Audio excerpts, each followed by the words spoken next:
may make His home in your heart.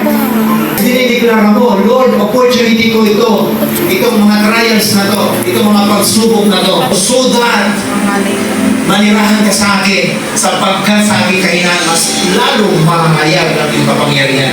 Either you like it or not, may mga trials, even God created an obstacle. Minsan si Lord, siya mismo yung nag-o-orchestrate ng problema.